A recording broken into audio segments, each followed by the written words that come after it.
I'm all right. Hell no. Joaquin said dominate, and we not doing it. Steer from the 3. Streaks across the 30. He might be gone. It's up. Gaston to the right. Oh, they got blockers. They got blockers. They've got a lane. Into the end zone. Touchdown, Miami. Darrell Langham with the grab. Stars intercepted. Look out. Trajan Bandy, the true freshman. We got the truth again. Because when the U is on and the U brings it, there's nothing like it. We got to get this. And it's going to take everybody. What's up, Canes fam? Welcome back to another episode of the Miami Knights podcast. We missed a week there last week. Apologies for that, but we are back this week. And you know what else is back? The U is back. No, I'm not going to go there this early. Immediately into it. But your Miami Hurricanes go on the road at Pitt, last game of the season in the cold, and they whoop up on the Pittsburgh Panthers 38-7 to finish the season 10-2 on a 4-game win streak. And yeah, basically finished that game and just told the committee, do what you will with this result. But can't ask for much more. Team did what they had to do. How are we feeling, boys? How was your Thanksgiving, huh? Yeah, I mean, Thanksgiving was great. You know, I was nervous all day Friday, thinking about the next day, thinking about Saturday at noon, and didn't know what team was gonna pop up. And Kurt tweeted it this week, and it got us all a little fired up. But the parallels between this game and 2017 Miami versus Pitt it was a little scary. The similarities between the two, and you didn't know what team was gonna show up. You know, I will come out and say that after that SMU game, I was questioning Mario's ability to close out a season. You were done with Mario. I didn't say I was done with Mario. I said I have the text. I said he was losing me. He was losing me. Yes. So I'm hedging my bet a little bit there. But I was low. I mean, I was super low on it all because I'm thinking, all right, it's November 1st. We've lost another game. And I frankly looked at that team and I'm like, how does this team rally back and go win 4 games in a row and maybe not have a playoff bid at the end of it?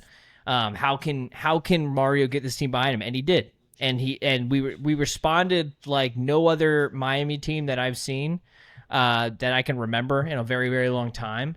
And so I'm super high on this team. Like, no matter what happens this week, just so proud of what the Miami Hurricanes team has done this season. Much different than last year's 10-2.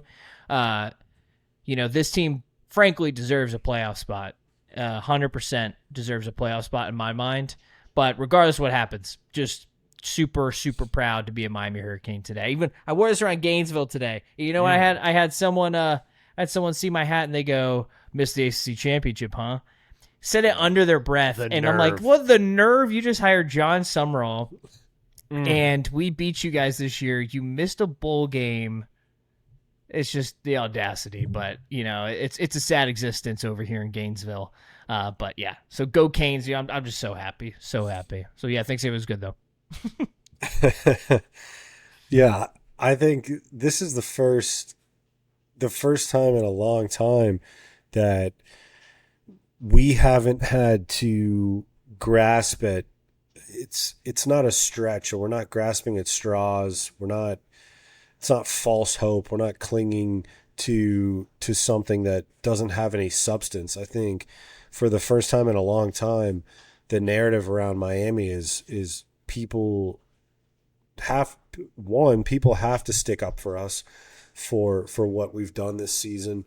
And this isn't like an off-season championship, you know, where we're building hype surrounding narratives. This is just the response from this team and the way that they ended this season is something that I think is a genuine stepping stone type of thing as we continue to ascend under Mario Cristobal. And you know, just we've said it all season long, and I'm happy that at least Joe and I have been a very pro.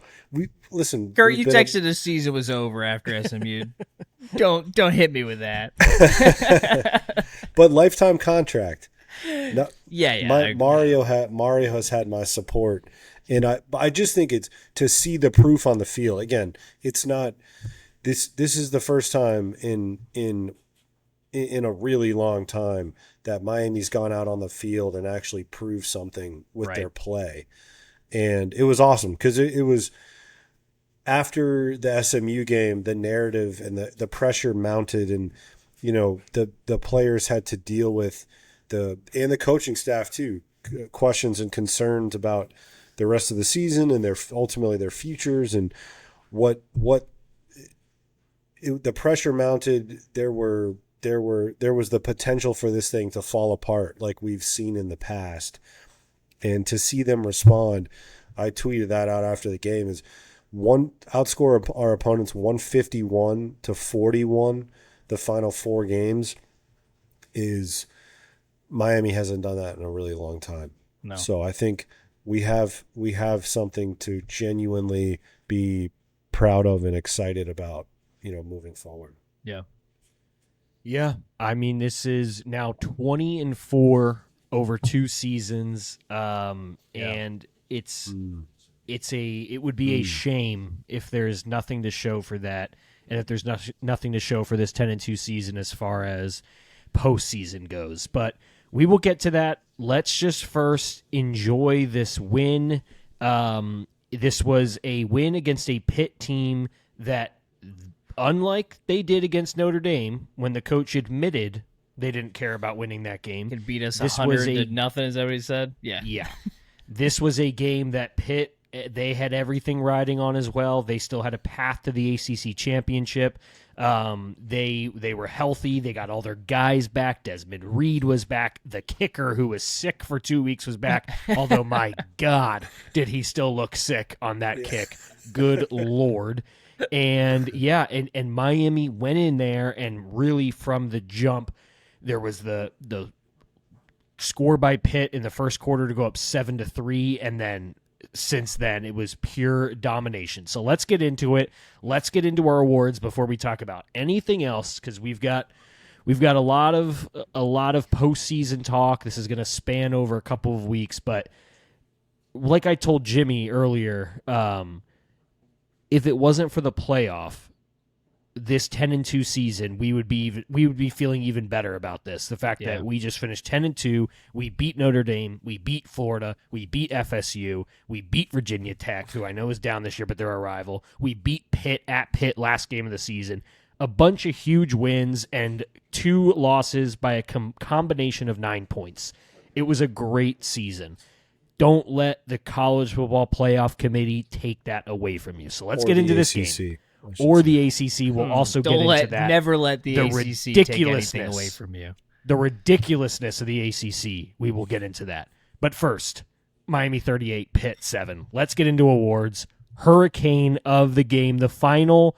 Well, no, not the final hurricane of the game, because either way, we're playing in a bowl game.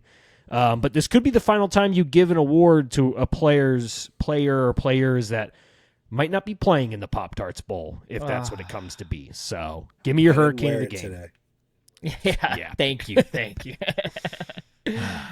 I can start us off. Because you have plenty of time to give an award to Emery. You have plenty of time to give an award to Emery, Kurt. Yeah, I'm 50-50 on mine, but I'm going to give it to Hurricane Bane, because he's been my Let's give it up for Hurricane Bane. Yeah, he's been my eye of the hurricane for several weeks, and just like waiting for that breakout game, and had 2 huge sacks. I guess they attribute a sack and a half. The stat guy just hates Bane. I thought it was 2 pretty clean sacks on his own. I don't know who they gave. Oh, really? They didn't give him 2? No, they gave him a sack and a half. That's crazy. I was trying to think too, like. Yeah, I don't know. It was like 90% Bane. I think it like fell into whoever our tackle was in that play. But yeah, but Bane just was so, I mean, our whole defensive line in general, but Bane specifically was so disruptive. It truly will be a travesty if this team doesn't get to a chance in the playoffs with who we have at the defensive ends. Just, I mean, Well, it's going to be a drop off naturally next year, but it doesn't mean that it's going to be bad. But it's just like you can't replicate this every single year, having the number 1 and 2 defensive ends in the country. But Bain, he's a man amongst boys. We definitely saw his last regular season game as a Miami Hurricane. I wouldn't even want him to play the Pop-Tart Bowl, if we're being honest, if that's what it came down to. He's got some money to make, so yeah, Hurricane Bain. What a run. Love it. Still got to get that jersey. Just got to get his jersey, yeah. Get it after he's gone. I'll take the other layup here. The finish to the season for Malachi Tony. I mean, I just think if we were playing next week, it's just really strange. It's such a down year for the Heisman. And to me, watching a lot of college football, I think he's been the biggest playmaker and game breaker in the country this season. And I mean, just incredible. I mean, it's hard to find the words week after week after week, because he was going to be mine for Virginia Tech as well. And he topped it with this performance against Pittsburgh. He broke Ahman Richards' true freshman receiving record. They were trying to get him to break X's single season record. He caused the interception. He made a run at that. He had a touchdown pass in this game. He nearly had a rushing touchdown. He almost went for the Triple Crown this week. And I'm still waiting for him to break one and get into the end zone on a punt return as well. But he was unbelievable. When I guess I saw this week they're calling that formation the Mally Cat formation. I like when that. he's back there at quarterback. I like it a lot. It's effective. It's super. It's one of those. Not many teams can do this where it's a wrinkle. I was thinking about this in general. Shannon Dawson's his like trick plays. They put so much pressure on the defense, and they're not like gimmick. It's not gimmicky stuff. It's like it's maximizing talents that we have with different guys on the field, and that was just another. The guy, he can read a defense while he's got the ball in his hands. It's unbelievable. He's very patient.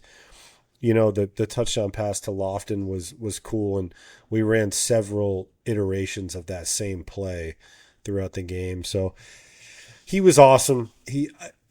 Shannon Dawson talked about, or maybe it was Mario Cristobal talked this week too, about how he corrects guys. We've talked about this on the podcast before. His communication in the pre-snap, he's been directing guys all season. I remember from game 1 from Notre Dame, he's been directing guys on where to line up in the formation. He points out the defense to the quarterback. He and Carson go back and forth a lot.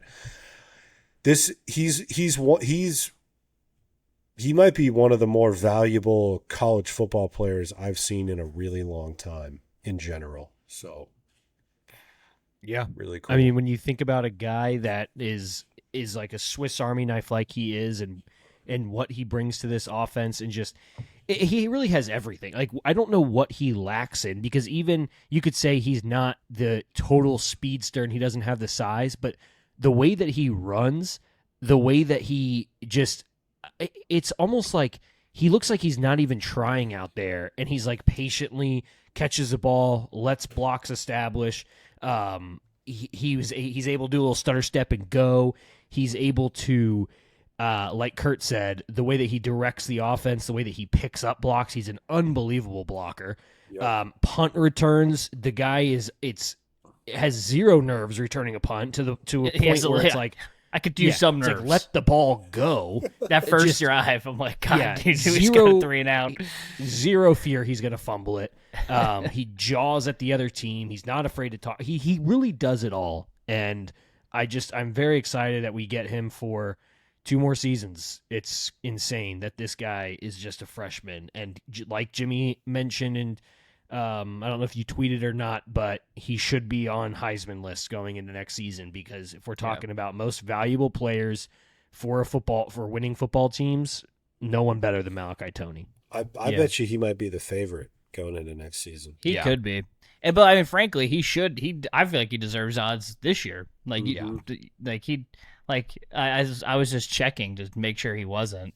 But like Ty Simpson has odds. You're telling me Malachi Toney hasn't been a more impactful player than Ty Simpson? But I don't think people underestimate how much of a media push and narrative-driven thing the Heisman Trophy is, and they haven't been able to attach themselves to anybody. Can you imagine? I know we've brought this up, but can you imagine Cam Ward this season? Like, it would probably be like the most heavily favored.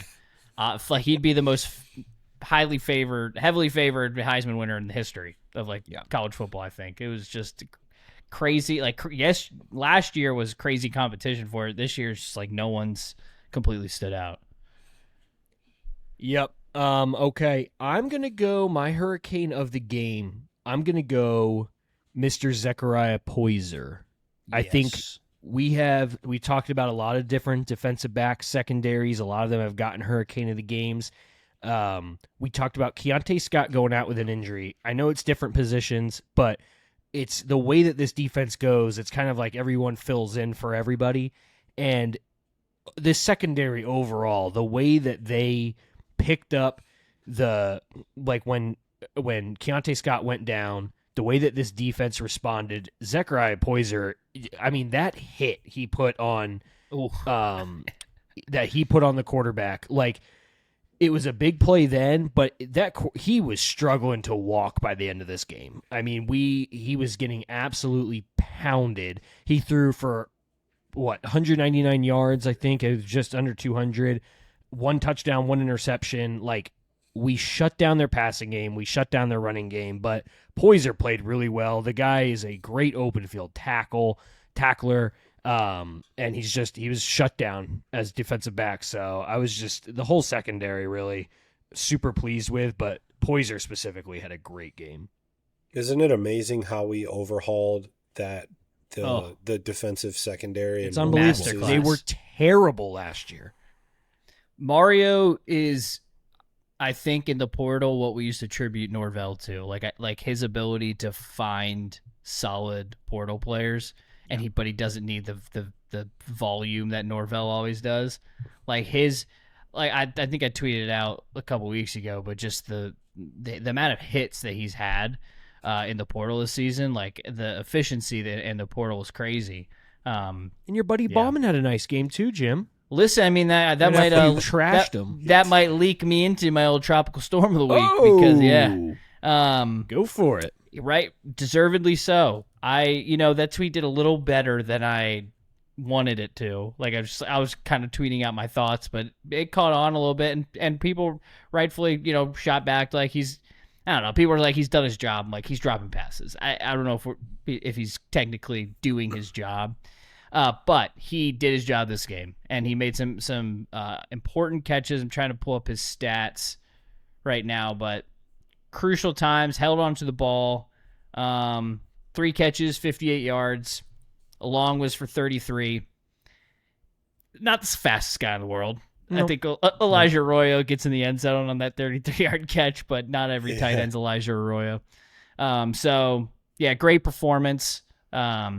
God, I'm looking at Tony. He had 13 receptions that game. They're just feeding him. But yeah, Alex Bowman, I'm sorry. This is my apology to you. You stepped up, big-time game. Great job, Alex Bowman. I don't think you were unfair, though. He's been bad. He's been bad. Yeah. No, that's what I'm saying. Especially at a place like Miami where tight ends are a big deal. And we've had some great ones last year with Arroyo. I just never like tweeting anything negative specifically about a player. And that was an example, but given, I mean, he's getting paid. Like you deserve to be criticized if you're not doing the little things, but you turn it around. So Alex Bowman. Yeah, I love it. Yeah, I was trying to look up because I think what we were getting at before is the discernment that this staff has, and I don't know if it's Mario Cristobal or who's ultimately making the scouting decisions on these players, but just with the hits we've gotten in the portal and these true freshmen, which is how I'll segue into mine. I'm going with another true freshman. And again, just when we talk about next season and the genuine excitement, the what Mario Cristobal has built here and how he's set us up for the future is, I just can't get, I mean, I can't say it enough. This is genuine excitement. And I'm actually between two true freshmen, but I'm going to go with my guy, Bryce Fitzgerald again, because he was awesome. You know, he had the late interception, but before that, I had in my notes for, again, this is another guy who last week was outstanding against Virginia Tech. And I just wrote, he's just a ball hawk in the truest sense of the word. When the ball is in the air, if a quarterback picks a deep receiver, if it's on Bryce Fitzgerald's half of the field, it's like Sean Taylor. He's not the freak in like size and stuff. So maybe he's more Ed Reed. That's what I would. Right now he's a young Ed Reed. The ball's in the air, he's gonna find it. He had his closing speed. He had a great PBU on a deep ball against Pittsburgh. That I think it was in the second quarter. That was outstanding. He tackles well. He's everywhere. He's everywhere that he needs to be as a safety. It's like he did get beat once or twice, but the kid, he's just, what an amazing talent he is, and I love watching him play. The Joe touched on it when he talked about Poyser, but the way that these guys have been able to all rotate in, it's hard to even figure out what position some of these, they're technically playing at times, because they're just all over the field, which I love. Like Corey Heatherman's done a great job, but Bryce Fitzgerald was awesome again. Another true freshman, another guy who, just what a hit.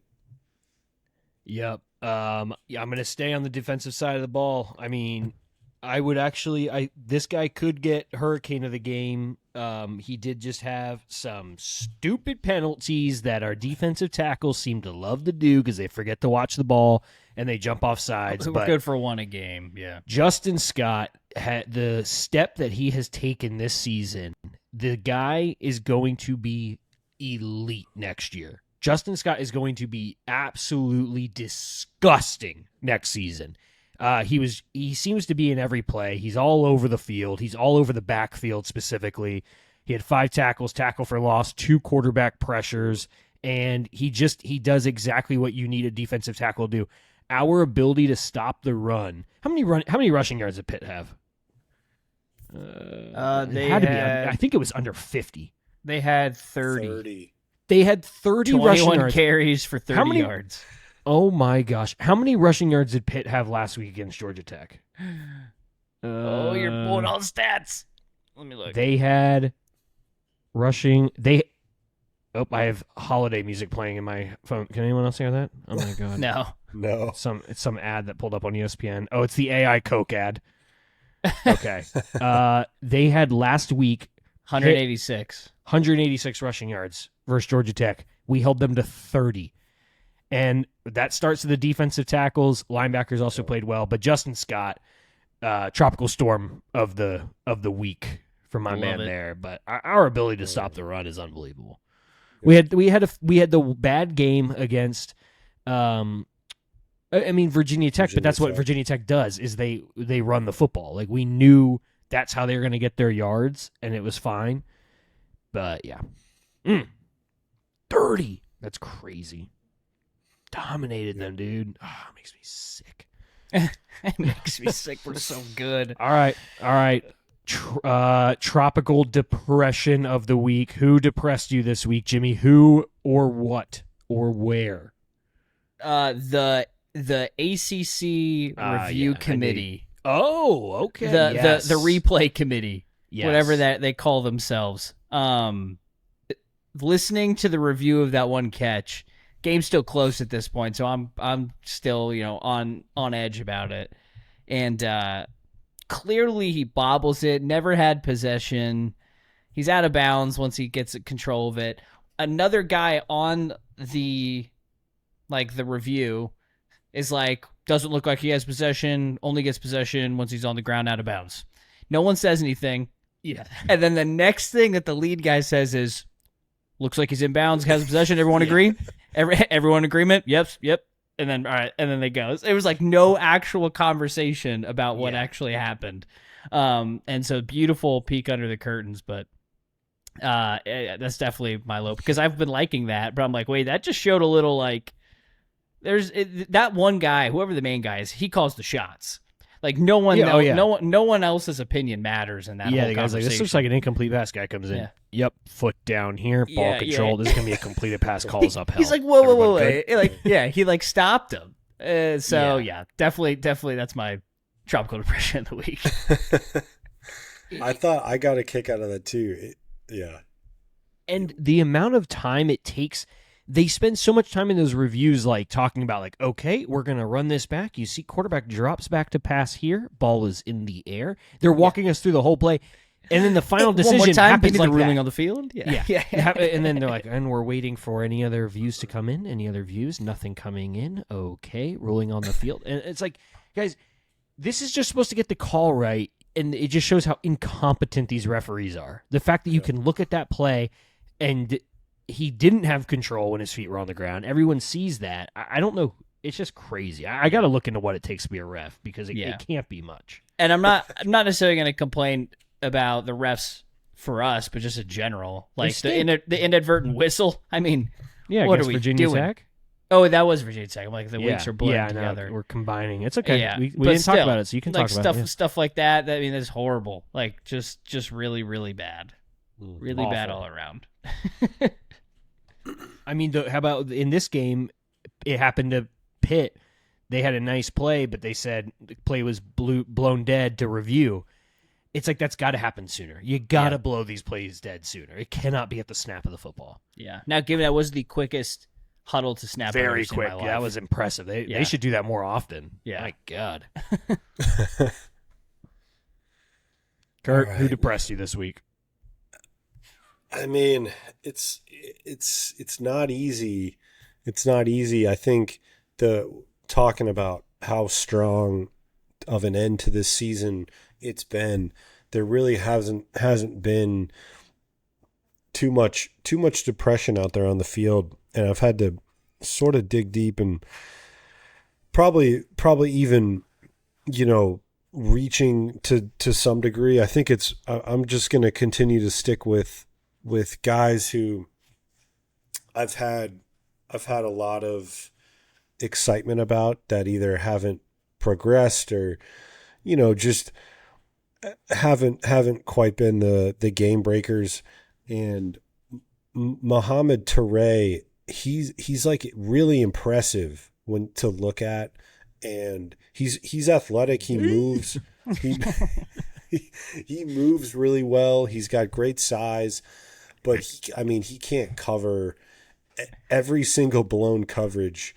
That because we don't blow too many, and the defense doesn't get exposed too often.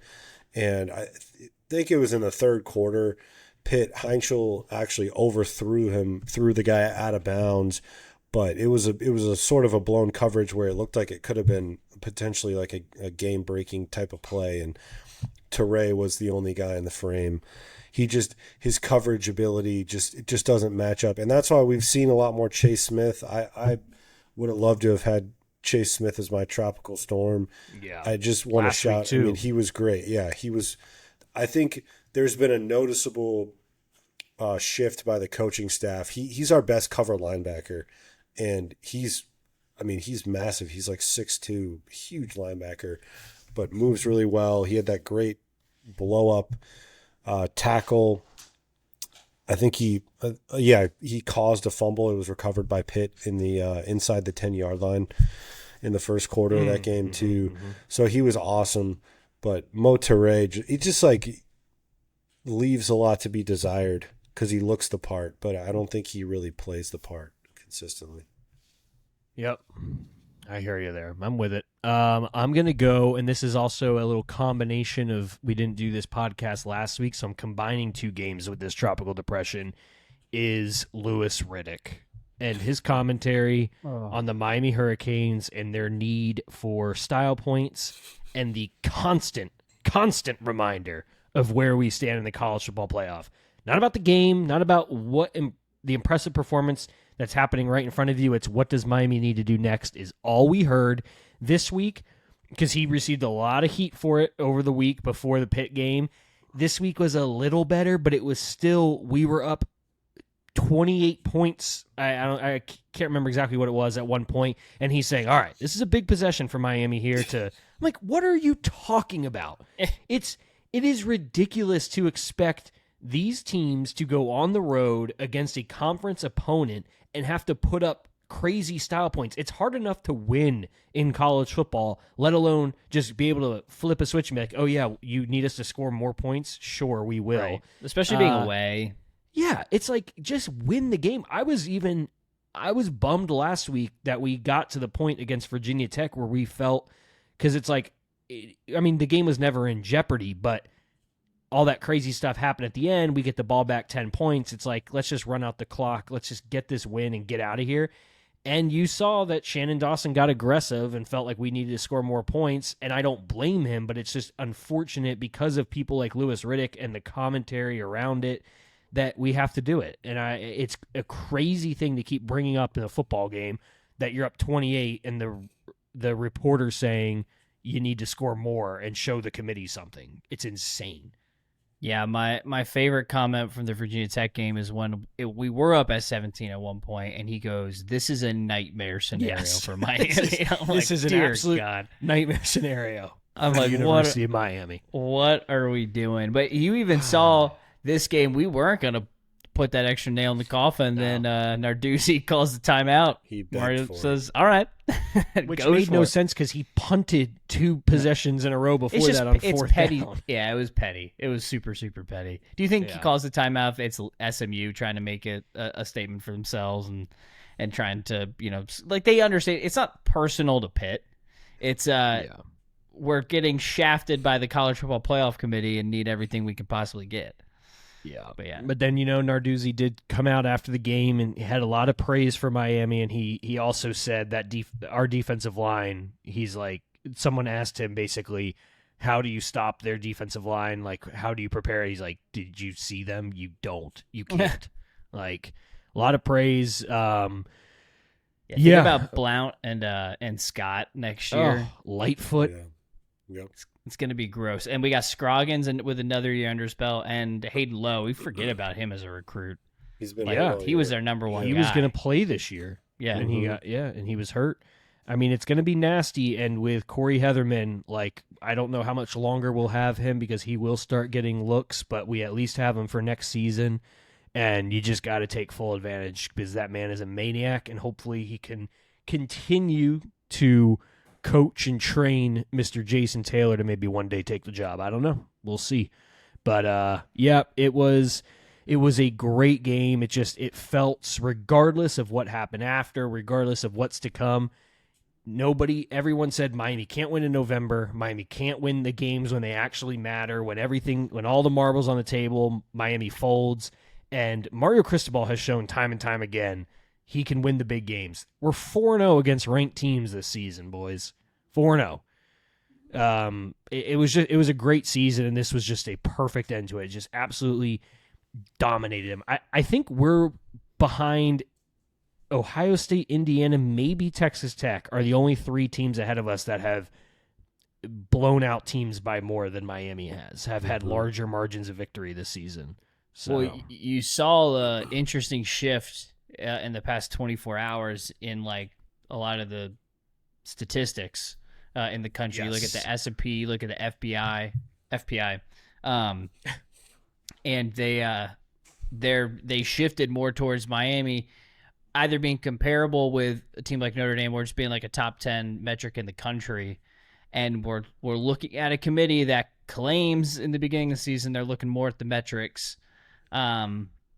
The case is there. The case is there for the Canes, and what a strong finish. It's not even winning 4 in a row, but it's the manner in which we did it.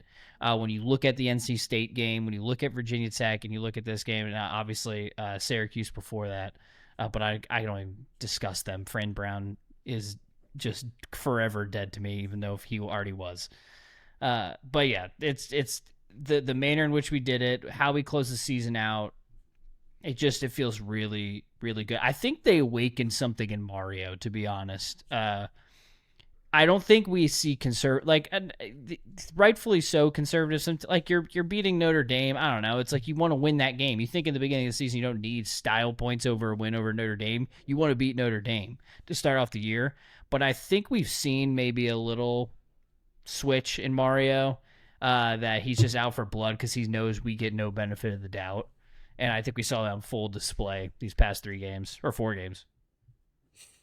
Yeah, I mean, something it did. You have to have that combination of you hit your stride. I think when you see a guy like Pringle, the way that he opened up this offense, so the combination of a running back who added another dimension of being explosive. You know, he's a little more dynamic, and he had fresh legs too. That opened up the offense and gave us a little bit more of a spark and ability to be able to get and chase after some of these points. But to your point, it's not you can't go out there and name your number against anyone on any given week. It's just look at, LSU, Oklahoma LSU was a good example. Oklahoma has everything going for them. They're at home. LSU's been absolutely horrendous. The team has quit. Their interim coach is terrible. Their quarterback is terrible. You know, they just came off of, they nearly lost to Western Kentucky last week, and Oklahoma just has to cling and ultimately throw up a prayer in the fourth quarter to escape that game. And again, we're talking about at home. Yep. And so going up on the road against Pittsburgh, it's not easy. I don't know if you guys, I didn't see it live because it was so late, but Notre Dame was chasing points against Stanford. They had a weird fake punt in their own territory. Like the punter, his heels were on like the 10-yard line. They had a fake punt, and they were trying to get to 50 points really hard at the end of that Stanford game. They didn't even end up covering, by the way. But Stanford was or Notre Dame was chasing points against Stanford, and so it's created a weird dynamic in college football where it's at the end of the day, the coaches, their main priority, their main concern is going to be to win. But you add that extra pressure of the style points, and it's not. We saw Carson Beck. The interception is a blemish, right? He threw an interception late in that game, and it cost us points, and it just, I think it got him to double-digit picks on the season. So it's unfortunate, but that's still less than 12. That's what we were chasing points. So that's and chasing records with Tony. We were just feeding him what's the the ball. surprise name on that list with Malachi Tony? Was it Rambo? Oh, Charleston Rambo. Yeah, Charleston Rambo. Then the COVID season. I mean, because Rambo was on fire that year. Yeah, he was money. Yeah, I forgot how good it was though. Yeah, it's such a forgotten season. I mean, what a season he had going until North Carolina game. Yeah. Gosh. No, King was money. All right. Anything else on this Pitt game specific before we talk about big picture stuff? Quick note, and then we'll move on, but it's now 2 games in a row Lyle has not gotten a touch. He's not listed on any injury reports, but I think it's, I don't know, maybe Mario's just letting him rest. That's what you're saying? Maybe.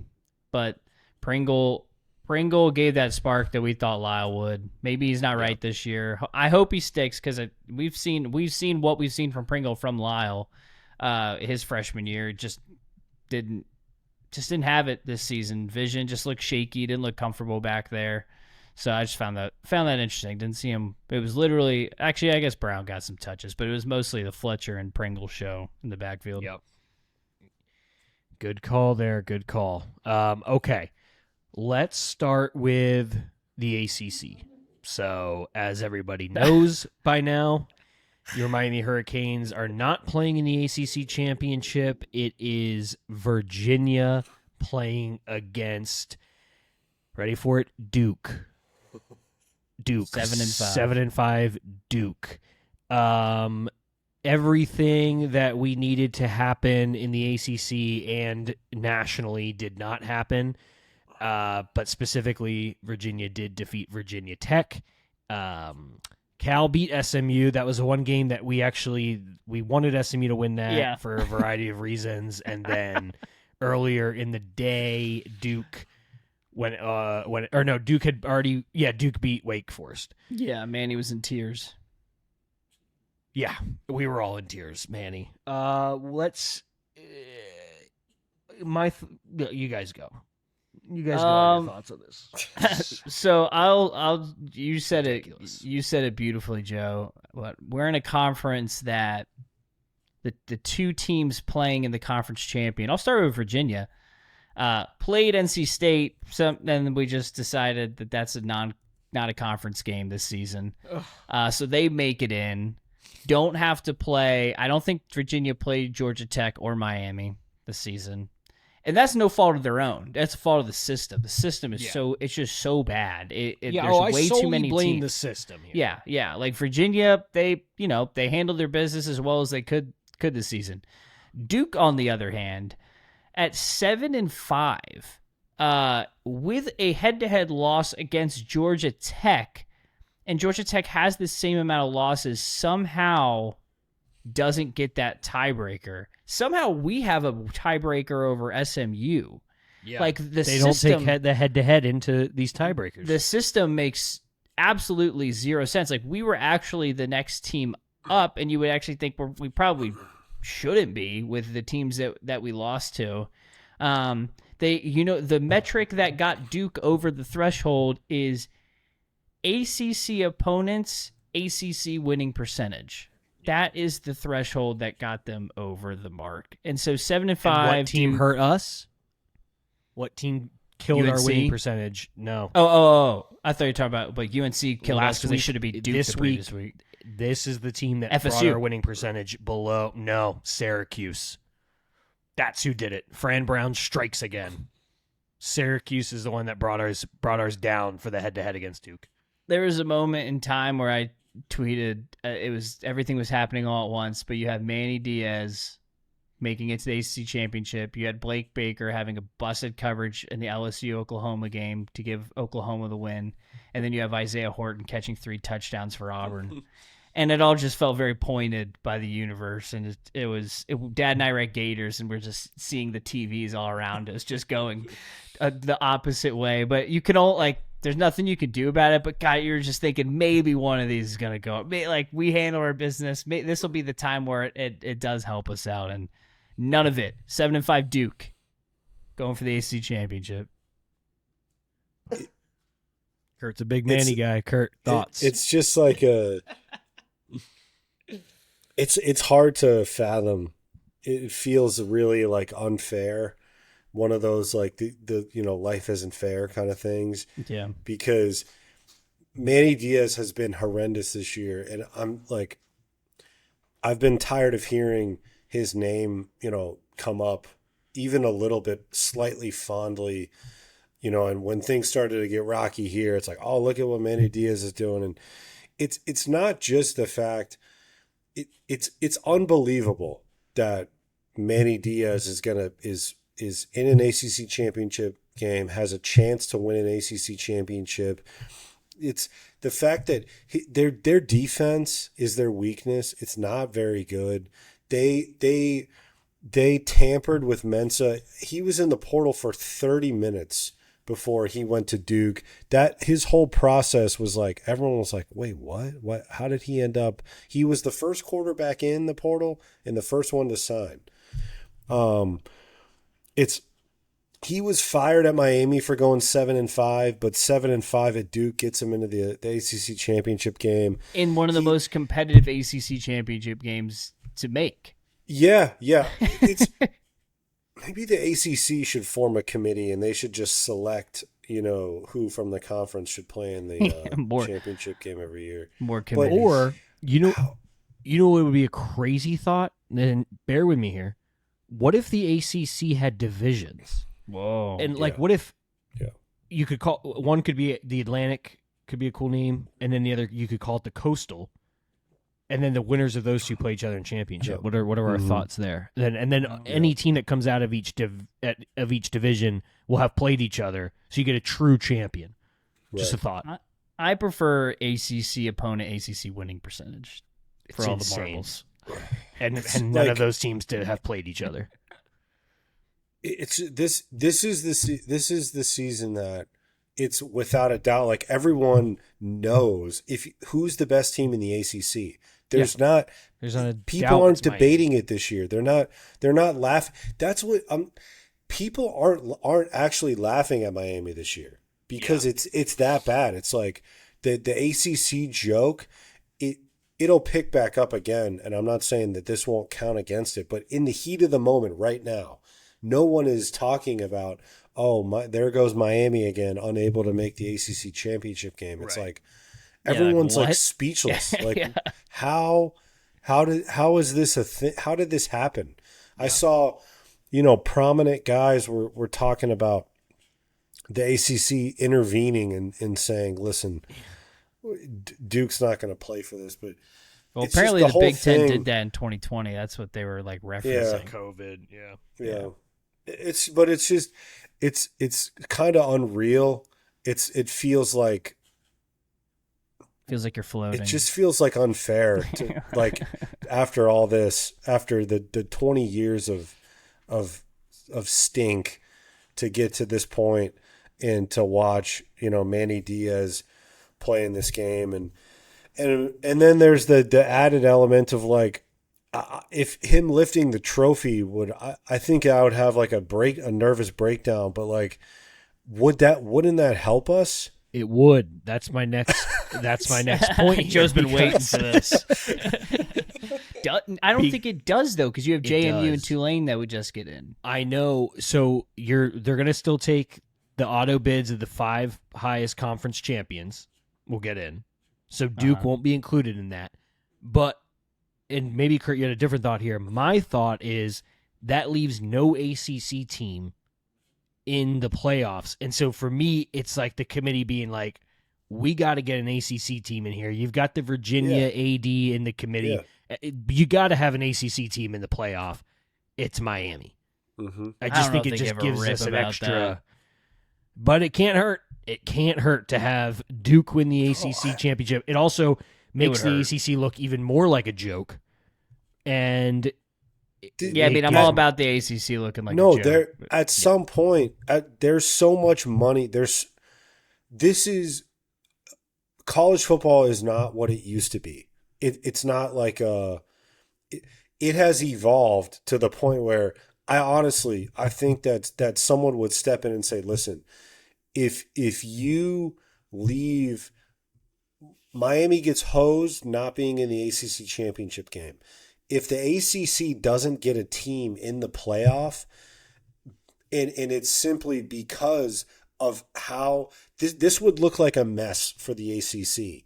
And I think the issue behind the scenes is Miami now would join Clemson and Florida State in being like, this conference is a joke and we're leaving.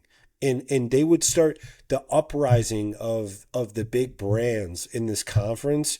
It's going to get to the point of the rubber's going to meet the road. I mean, the ACC brought in Stanford and Cal and SMU to kind of start to outnumber the Clemson and the Florida State and sort of like brushed that stuff to the side, and it's kind of died because that's coincided with Florida State and Clemson both have fallen off the map. Who could have thought like that they would be a joke, two jokes of a program at the moment.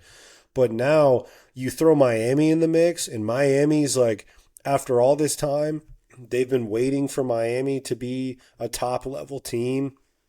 And the way that this could go down, where the committee's like, I don't know, I guess, we can't get him in. There's so many issues. I think this is turning out.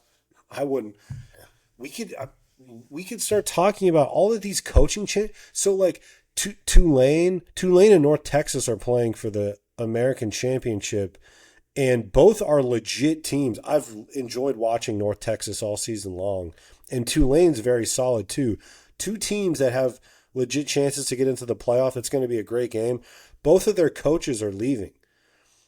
And it's not the same as the Lane Kiffin thing where the school has like locked them out of the office and said, you're gone. But the committee has to be looking around like the season is... We got to the climax and we're supposed to be enjoying it, and it's been ruined. Yeah. There are coaches leaving galore. You got the Miami thing. What is going on? Yeah. It's a mess.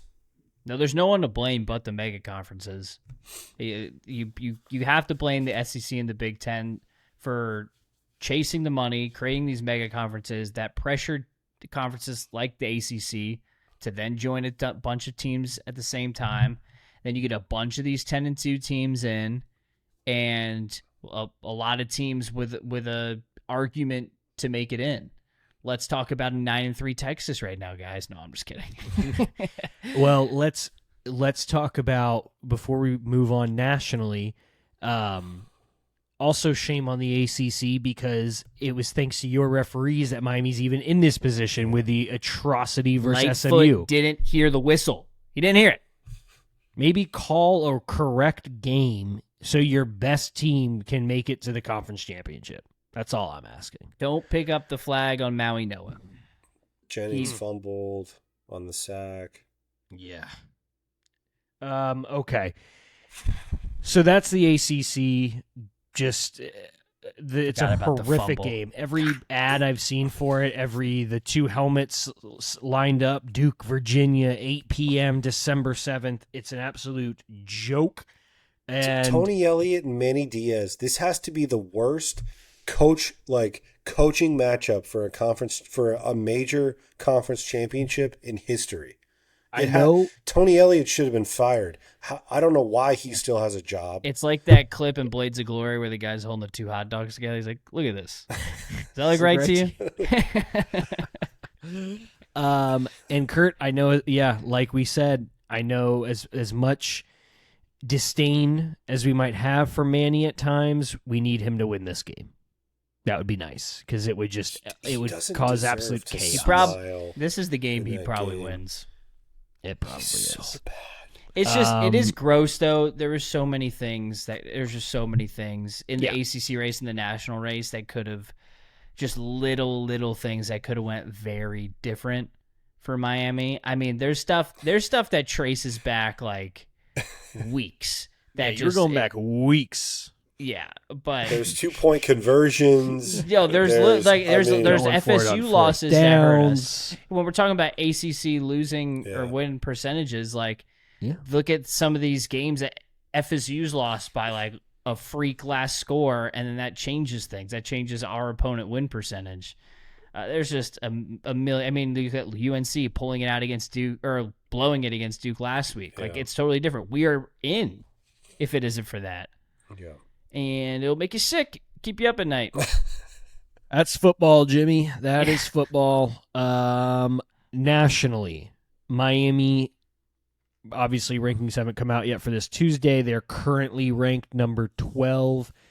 Nobody in front of them lost other than Texas A&M, but Texas A&M was undefeated, so they are going to stay in the top 12. Texas got the big win, but like we've discussed, there's no way Texas can be ahead of us. Here's the deal. I think this is what I think is going to happen. And remember, I'm the one that said we were going to win out and go 10-2. I'm the one that said we were going to be ahead of Vanderbilt and jump Utah in the last rankings. Here's what I think is going to happen. In these next rankings, I think they're going to look exactly the same. Oh, my God. But I think in the following week, BYU is going to lose again big to Texas Tech in the conference championship. I know a conference championship, what they have said is just another data point. And you don't like to see teams get punished for playing in a conference championship and losing, except for when they don't have a great resume. And this is a chance for them to boost that resume. And if they go and lay an egg, they should be punished for it.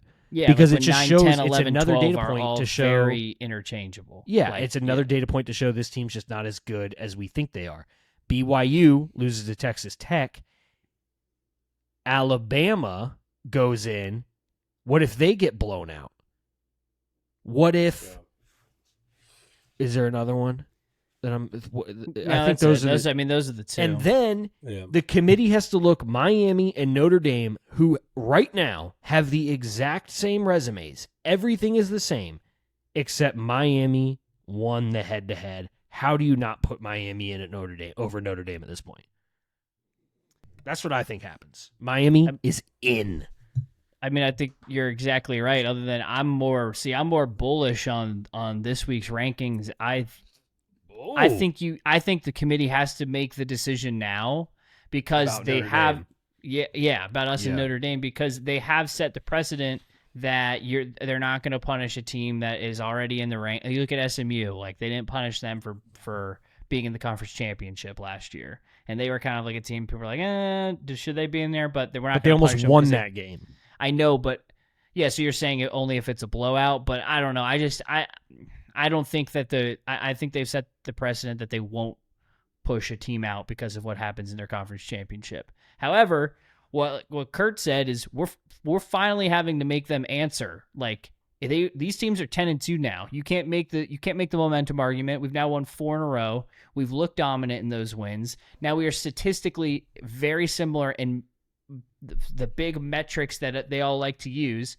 Say we're like separated by one ranking in strength of record and strength of schedule and FPI in the S&P. Like it's almost laughable at this point that we're still even like splitting hairs. It's actually easy for the committee. The only thing that's hard about this decision for the committee is because they started this Notre Dame ranked at 10, Miami ranked at 18 a few weeks back. Like that's what's making it difficult for them, and they need to walk this back. But the easy decision is, okay, we have 2 10-2 teams with very similar records, and there's a head-to-head. And so I think I want to see the flip this week. That's what I want to see. Now the AP came out, which they're incompetent and should lose all their credentials, but they kept it, like you said, Joe, status quo. But I think you got to see a flip. I think you got to see Miami. I think you see Alabama. I don't know, man. I actually don't even know what the numbers look like, but they just have to put us closer. Like none of it actually makes sense because it doesn't make sense to begin with. Having Notre Dame 3 spots ahead of us, and it makes me a little sick. But I think I would like to see BYU still on the outside looking in because they need to play in to get in this playoff. Go beat Texas Tech. That was the one team that you lost to, but you got blown out.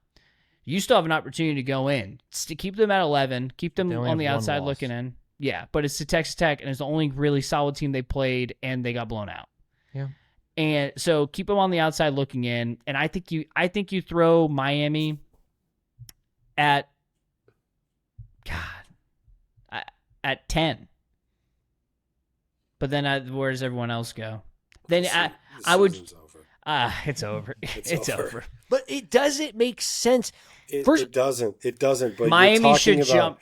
You're talking about at this point, all eyes are on the committee, and you're talking about a group of men, or I think it's a group of people who are going to ultimately from the ACC. You're asking them to admit that they're wrong. Yeah, I am asking them that. It's not going to happen. It's not like that, but that Things. It's okay to change. It's okay to change. Rankings systems are flawed, and this has been flawed for weeks. And I think that the committee has been hoping and praying and believing that in the Miami narrative. Miami doesn't win. 100% Miami doesn't finish the season. These guys are going to lose. Are you kidding me? They're going to just go need on to the road to Pittsburgh and they're going to lose. They're not winning that game. And now that we're here, I absolutely think. Listen, I think that privately they would agree and say, yeah, but you're talking like they're going to have to throw someone out now to get us in. What's the argument though for Notre Dame? They don't have the rocks to do that. There's no way. I just don't. So I don't see how you actually justify and keep your credibility by putting how do you Notre then Dame get out on of the us. camera and explain it? How do you explain Oklahoma? Can someone explain Oklahoma to me? Did you see this? No, they're this a lock, moron last week. Yeah, he's do an the idiot. 6-7 thing. He doesn't care. He has no shame. No. I mean, how do you explain? Could you imagine? So Miami just goes on the road against this is a lot of people are just forgetting this, a ranked Pitt team, and blows them out on the road. But Oklahoma. the ESPN will show the stat that it's an unranked win because they're going to get pushed out because of how we beat them. Yeah, it's a beautiful thing. Oklahoma plays a 7-5, or at the time a 7-4 LSU team, and just scrapes by. How many times has Oklahoma scraped by? Alabama's prior against Missouri. Alabama's what was that offense score? Like six? Was that a 16-9? The committee talked about Miami's offense, like that we didn't have a very consistent offense. We couldn't do. What's Alabama's offense? Can we? Where's the committee? Where's the uproar about their offense? But all these teams are locks. Miami's the only one that's never a lock, even though we have the exact same resume, and we've blown out bad teams, unlike a lot of these teams have. I'm just able to wrap my head around with my rankings what they should be. It should be Notre Dame 9. This is not what they're going to be, but this is what it should be. It should be Notre Dame or Miami 9, flip between 10, Miami. Notre Dame 9 and 10. 11 should be Alabama and 12 should be BYU. With the caveat, y'all go win your conference championships. And if you get in, everyone else is pushed out. Congrats, you deserve it. You won your conference championship. But even the Alabama thing kind of annoys me as well, because you look at, there is actually a common opponent, but no one wants to talk about that. No one wants to talk about common opponents. And that's a 31-17 absolute beatdown that was worse than 31-17, opening against a horrible, horrible Florida State team that didn't make a bowl game this year. Yep. I mean, to come out in week one that flat and to get that absolutely dominated is. And it's like, do they look so much better now? That was not a good Auburn team they played yesterday, and they needed a few great calls going their way, and Auburn to, I don't know, they fumbled it maybe 15 times that game. I think if I'm Dan Radakovich, I do two things tomorrow. I draft a letter to the ACC, and I say something along the lines of, this conference is a joke and you need to change the rules on what you require of or how to get into the ACC championship game. And the second thing I do is I canceled the Notre Dame game for next year and say, 100%. You guys can kick rocks. We're not interested. Don't care. Not gonna give you guys the satisfaction, or we're just not gonna do it. Because it's not. The discussion in it's fun, and it's fun that we're on the side of we're not fighting against everyone else. Everyone agrees with us, except for the people in that room who they've dug their heels in for a month. Yes. I mean, because if it was flipped, you can give all the statistics in the world, but what they have to do now, are they just going to put Miami at number 8? Yeah, it's just not going to happen. I think they literally should swap Miami and Notre Dame. That is what should happen. How do you put Notre Dame in over Miami? There is zero logical explanation. And didn't they say last year that conference championship games, I think, Joe, you said it a couple minutes ago, but they try not to use that as if you're a fringe team and you make your conference championship game, that they try not to use that, against you to kick you out. But I guess there's got to be some type of point. There's got to be some type of threshold for it, though, because I'm with you. If BYU goes in there and loses the way that I personally think they're going to lose to Texas Tech, like, how do you put them in over Miami? Just like, it's going to happen again. If Georgia, what's the threshold? If Georgia beats Alabama by 3 scores, don't you look at Alabama with 3 losses? This is the issue. Like, South Carolina fumble. There's so much wrong with the mega conference thing because there's so few teams playing for these games, and Alabama having 3 losses versus Miami's 2. But it's like, well, they played an extra game. It's a mess. This is a mess. Yeah. And it's at the discretion of people who have a skin in the game. They're current ADs. These are not retired. Yeah, it's crazy. Not Barry Alvarez in that room. It's current athletic directors. Can we just hire 12 people that this is their job? And the Arkansas guy was actively looking for a head coach while all this was going on too. You think they have time to watch all the games? Yeah. He's not watching the games. He's just seeing, no one lost in the top 12, as is. Yeah. It's just... I think that they feel like they messed up, but there's a difference between like being like, dang, we really got that wrong, or we didn't expect to be in this position. There's a difference between that and being like, let's fix it. Because they don't have to. But what's the repercussions if you do fix it? What happens when that committee, the rankings come out and they say, we messed up, it is clear now Miami and Notre Dame have the same resume in our eyes. Miami beat Notre Dame. Miami's in, Notre Dame's out. What happens? I mean, I don't think it has to stop there, because I think Miami and Notre Dame are worthy of the playoff, and I think that both of those teams have a case. I think it's become too much of the Miami Notre Dame thing, where it's like, if it's between the two of us, okay, sure. Obviously, I think that Miami should get the nod, but again, Oklahoma. How did we beating Alabama was the worst thing that could have happened to us? The media the narrative thing matters. The season in the top 10, it's going to be tough to leave. How do they have immunity? They got smoked by Texas. Texas stinks. BYU, the BYU thing, the Utah thing, the Vanderbilt thing. I mean, we didn't even get to that, and I guess it's because we might not have to, but, Tennessee finishes the season without a win over a team with a winning record. How were they ranked in every single college football week playoff 14? Poll, yeah. Texas A&M doesn't play an SEC team with an above 500 record until Texas, where they lose. Yeah. Can we talk about that? I'm not saying Texas A&M shouldn't be in the playoff, but you just lift up these SEC teams like world beaters, but if you actually lift the curtain and check what's under the hood and whatever else ism you want to say there, it's not good. That's not my good. olive branch is to Notre Dame, and it's that Oklahoma should be the focus. Yes. Everyone I agree should with be that. focused on Oklahoma saying this team should be out. Well, they have to they have to put them ahead of Alabama because of the head-to-head. Yeah, there you get that about that. Well, then let the dominoes fall. I know. Start it there, and then if that's the way the dominoes fall, then you're still doing the right thing. Yeah.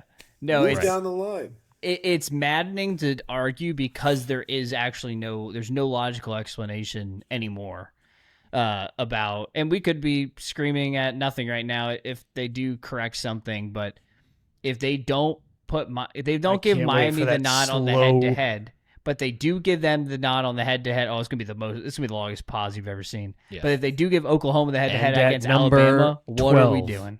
Yeah.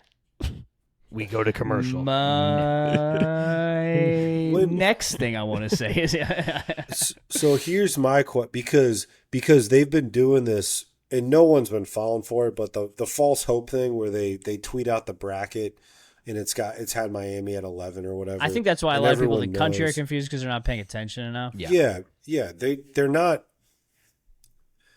They haven't been following the right protocol here. So like on Tuesday, is that the same? Like, at what point is No, it'll say Sunday's show Virginia. the only time where they're like, all right, we're going to actually put it into a realistic bracket now? Yeah. Or are they going to shovel out Right now, the Miami's same projected to play BS? Ole Miss. Yeah.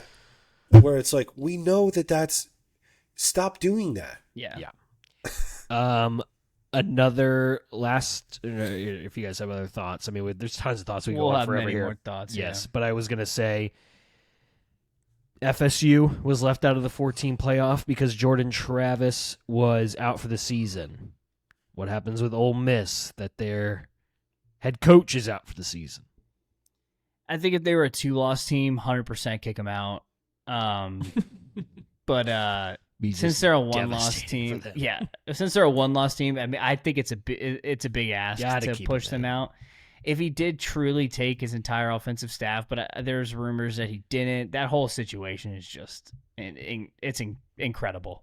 I just saw a clip of people in Oxford flipping off his plane as he's flying. I away. saw that, just booing him. I mean, the guy could not have handled it worse. Could not have handled it worse. You'd think he would have learned, but yeah. If they were a 2-loss team, I say kick him out. But since they're 1 loss, I don't think you could. But then again, like I've said about Florida State, I was like, you can't do that. They're an undefeated conference champion. Like they deserve to be in the 4-team playoff. What are we doing here? Well, That's the point. They set the precedent. they did. Yeah. I will They dug admit, this hole. I didn't realize this. I was blinded by my hatred for Florida State at the time. Yeah. I was too excited about, Me too. seeing Norvell in that ballroom put his head down. Just brought me so much joy. But the committee is operating like an officiating crew, where it's like, and I know that the disagreement there might be, well, no, the guy gives an interview. Okay, well, when he does the 6'7" thing like an idiot, he's not really giving an interview. He's hiding behind all these weird numbers and talking points, and he's very vague, and he contradicts himself constantly. And it's not like Reese Davis is like holding his feet to the fire. But that should be a major discussion on Tuesday night, where they've set the precedent where they have their opinion. They are allowed to have an opinion that losing your starting quarterback it would be detrimental to the postseason of college football, to, in our opinion, to put a team into a position where we don't like the backup quarterback. Okay. Even though the backup quarterback then won the conference championship, it's like he hadn't played a game yet when they made that call. Now this is completely blind, where we don't know the effect. I mean, losing your head coach, in my opinion, worse than losing Jordan Travis. The Especially when it's unknown Lane here Kiffin. That we're operating with is like the distraction that the guys have had to deal with. He took, I think he took 3 or 4 staffers, so the bulk of the staff is there, but He said, if you don't get on the plane, I'm not bringing you with me. Yeah, but you don't know the effect. I mean, he's thought of as a great offensive mind, and this is his team, so it's a conversation that should be had, and the committee can't complain about it because they've already done it. They've already set their own precedent here, and it's going to have to be talked about. This is on the official collegefootballplayoff.com website. These are the principles This is under principles category. It says the committee will select the teams using a process that distinguishes among otherwise comparable teams by considering these 4 things: strength of schedule, head-to-head competition, comparative outcomes of common opponents without incenting margin of victory, and other relevant factors such as unavailability of key players and coaches that have affected a team's performance during the season or likely will affect its postseason performance. A team that, frankly, they played one. Okay, I'll give it. They played Oklahoma this year. They played Oklahoma and Georgia, and they split those games. I'm looking at. They beat LSU by 5. Beat Arkansas, put 35 on them. Beat Arkansas by 6. Beat Kentucky by a touchdown. They should have. I forgot about that Washington State game. Well, another one could have just went completely different this season. It's just I can't talk about it. Yeah, I mean they're just not. I mean there's no world beaters in general in college football this season. But like Nick Saban said, if Miami gets in the playoff, they are one of, if not the most dangerous team. Miami is one of the 12 best teams in the playoff. We've proven, or in the country, we've proven it the last 4 weeks. You got to put us in. Last point on the playoff committee, it says, this is interesting. Point persons for gathering information. The committee has assigned 2 members to be the quote-unquote point persons to gather material about the teams in each conference and the independent teams. The process will ensure that the committee fully reviews each team and that no information is overlooked.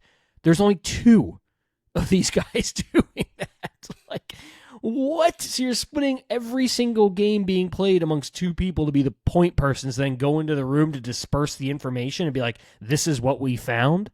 Why doesn't everyone just watch the freaking games? It's your job. At the end of the day, it is easy. You have a 10-2 Miami. You have a 10-2 Notre Dame. They have the head-to-head. Statistically, they are the same. And like Kurt said, I feel bad. I think Notre Dame is a great team. I feel bad for Notre Dame, but you got if one of us is going to get left out, it has to be Notre Dame. It should be Oklahoma. It will never be Oklahoma. And Alabama should be in this discussion. It will never be Alabama. BYU, even though they only have 1 loss, they stink. They should not be in. But it is what it is. It is what it is. Okay.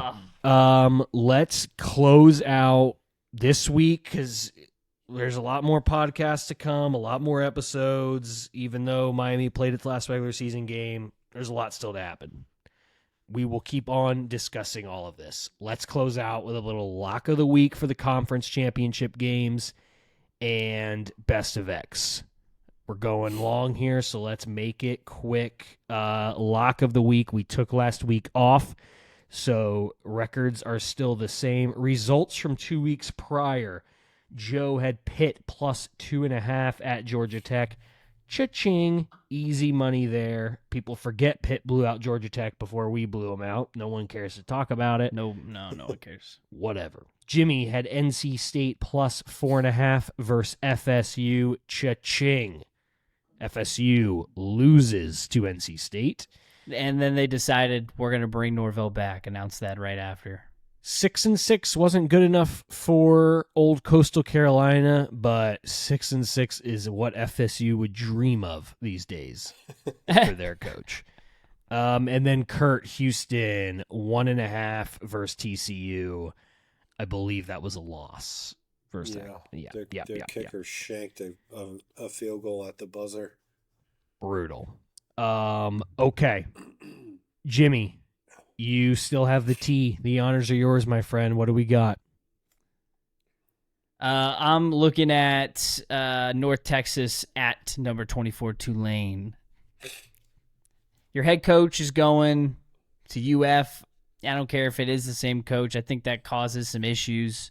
I don't know. Maybe players feeling a little forgotten and lost. So, like Kurt said, North Texas has been a really solid team this year. There's going to be a lot of points scored in this game. North Texas favored by 3. I'm going to go with North Texas. Give John Summerall his first loss before he gets used to it being a Florida Gator. So, yeah. Do you see the Duke? Well, I don't know if you guys have the Duke game. That's a 2.5-point spread. God bless it. Yeah. Duke's going to win, I think. God. Let's go, baby. Let's go. Need it. Kurt, what we got? I'm going to go with Texas Tech against over BYU. Yes. I jumped on it early, 11.5 this morning. I think it's already 13.5 or 14. And I think that's going to rise. I think Texas Tech's going to take care of business. They've been doing it all season long, and I don't think BYU's very good. I think they're good, but I don't think they're at that level. I think they're a good team, but they're not at that level. They've started to falter down the stretch, and they've shown some cracks. And I think Kalani Sitake, his name's starting to heat up for the Penn State job as well. So I think BYU they're not peaking right now for sure. And they've got a lot of distractions, a lot going on there. So I like Texas Tech. Again, if BYU gets blown out by Texas Tech, I don't know how you just comfortably put them in the playoff. Well, if BYU gets blown out, they don't get in though. They're 11. They're going to get pushed out. There's no precedent that if you're on the bubble or Miami that you're going to be jumps put them, in. I'm saying. You think that? I think Miami should jump them in this ranking. Yeah, They were in a dogfight against UCF. Oh, UCF, yeah. Yeah. I mean, they Utah opened up at the end, but they were down 14-0 to start. I think it was 14-14 and a half or 17-14. I mean, you have Notre Dame 2 spots ahead of them, so what's your argument for Miami not being able to be at 11 either? So because they're already on the bubble, though, I think they get pushed out. Okay. I've got Georgia -2.5 against Bama. I really just think Alabama's just not playing very good football right now. It's ugly. They really seem lost on offense, and Other than Auburn should have beat them. And I think Georgia goes in there, wins big, and again, you're telling me if Georgia goes in, and also I could see all these teams, like I could see Kirby Smart giving Alabama a little handshake. Oh, he will. Like, let's keep it close. We both go in. See you soon. Yeah. No, see you soon even if type they're going to call off the dogs, no pun intended, but whatever. If you're telling me if Georgia kills Bama, they comfortably put Bama in? Yes. Gosh. No one's even really discussing Bama. They're a lock, dude. They lost to FSU. Absolute lock. It's maddening because it doesn't make sense. All right. Yeah. It's crazy. It's crazy. You know, Hey. what did we say? What did we say in the beginning of the show? We're not going to let this we're freaking happy. committee ruin a 10-2, 20-4 over 2 seasons. And just the trajectory is clear. We're winning big games. We're winning games big. A few dumb plays, dumb penalties, a few just offensive woes by a combination of 9 points over 2 games. Also in position to win both of those games in the final minutes. It's frustrating because we know what we have. 12-team playoff era. Miami goes 10-2 back-to-back seasons. It doesn't. Yeah. First team out both times. No chance. Yeah. Poetic. I'm not going to let a guy from Arkansas says 6'7" on national television dictate my happiness. Yeah. Yeah. All right. Best of X. What do we got?